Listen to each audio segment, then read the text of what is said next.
తెలుసు, కథ అని తెలుసు, కథలన్నీ కంచికే చేరునని తెలుసు.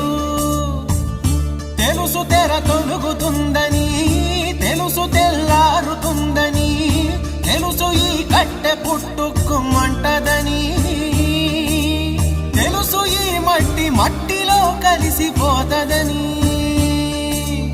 ఇన్ని తెలిసి ఇరకాటంలో పడిపోతావు ఎందుకని? మాయ